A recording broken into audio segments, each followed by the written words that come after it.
অলি ভাবিদের দুজন চারজন। তুমি চলে এসেছো, ভালোই হয়েছে। দেখো তো সবকিছু ঠিকঠাক আছে কিনা, মানে তোমার কেউ বাদ পড়েছে কিনা। কত টাকা খরচ হতে পারে টোটাল? এই ধরো 2 লাখ টাকার মধ্যে হয়ে যাবে। পারফেক্ট। আমার কাছে 2 লাখ টাকা আছে। বাহ, ভালোই তো হয়েছে। তাহলে তো কোনো সমস্যাই নেই। শোনো, এর আগের বার কিন্তু তুমি ম্যারেজ ডেতে 1 লাখ টাকার মধ্যে সেরে দিয়েছো। এবার তা হবে না। এবার কিন্তু গেস্ট বেশি, টাকা কিন্তু বেশি খরচ হবে। সোনিয়া, এবারের ম্যারেজ ডেটা আমরা করছি না। কি বলছো? মানে করবো না মানে? কেন করবো না? তোমার কাছে তো টাকাও আছে, টাকারও তো কোনো সমস্যা নেই। তাহলে করবো না কেন? তোমাকে না বলছিলাম আমাদের অফিসের পিয়ন ছেলেটা অ্যাক্সিডেন্ট করে একটা পা হারাইছে। বলেছিলে তো। আজকে ওর চাকরিটাও চলে গেছে।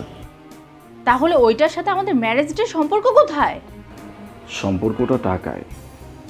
আসলে আমরা অফিসের কয়েকজন কলিগ মিলে চিন্তা করছি যে ওকে কিছু একটা করে দিব, মানে একটা দোকান করে দিব, যেন এই দোকানটা চালিয়ে নিজের সংসারটা একটু ভালোভাবে চালাইতে পারে। আচ্ছা ঠিক আছে, টাকা দিবে ভালো কথা, 10,000 টাকা দিয়ে দাও। কি বোকার মতো যে কথা বলো না তুমি। 10,000 টাকায় তো একটা পানের দোকানও হবে না। আমি চাইছি ওকে একটা মুদির দোকান করে দিব। দেখো, আমি আমার ফ্রেন্ডদেরকে বলে ফেলেছি, এর মধ্যে আমার আত্মীয় স্বজন সবাই তো জানে। সোনিয়া, আমিও আজকে অফিসে ফাইনাল মিটিং করে আসছি। আমি সেখানে 2 লক্ষ টাকা দিচ্ছি। তুমি বুঝতে পারছো না, আমার মান সম্মান পুরো নষ্ট হয়ে যাবে। এটা আমার মান সম্মানের ব্যাপার। তুমি তোমার মান সম্মান নিয়ে পড়ে আছো। একটাবার চিন্তা করে দেখো, একটা অনুষ্ঠানের জন্য একটা মানুষের পুরো সংসার পথে বসবে। আমাদের সামান্য কয়েক ঘন্টার আনন্দ, এইটার বিনিময়ে একটা পুরো সংসার বাঁচতে পারে, ভালোভাবে চলতে পারে। ও আচ্ছা, এখন আমার খুশি থাকা থেকে বেশি ইম্পর্টেন্ট হয়ে গেছে ওই ছেলেকে টাকা দেওয়া। কিন্তু আমার কথা তুমি শুনে রাখো, তুমি যদি ওই ছেলেকে টাকা দাও, আমি কিন্তু তোমার সাথে সংসার করব না। আমি একেবারে তোমার সংসার ছেড়ে চলে যাব। আমি যদি ওই ছেলেকে টাকা দিয়ে হেল্প করি, তুমি আমার সংসার করবে না, তাই তো? ওকে, ঠিক আছে, কোনো সমস্যা নাই। যেই মানুষটা এরকম চিন্তা ভাবনা করতে পারে তাকে আমারও কিছু বলার নাই। যাও, চলে যাও। কি বলছো তুমি এইসব?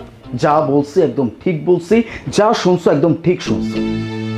যেই মানুষটার মনের ভিতরে এতটুকু মনুষ্যত্ব বোধ নাই, বিবেক বোধ নাই, তাকে আমি কি বলতে যাব? একটাবার চিন্তা করে দেখো, আজকে ম্যারেজ ডে হচ্ছে না, আগামী বছর কিন্তু আবার হইতে পারে, সম্ভব আমাদের দ্বারা, সেই টাকা আমাদের আছে। কিন্তু আজকে আমার কাছে যে অ্যাবিলিটি আছে একটা মানুষকে হেল্প করার, সেটা যদি কালকে না থাকে।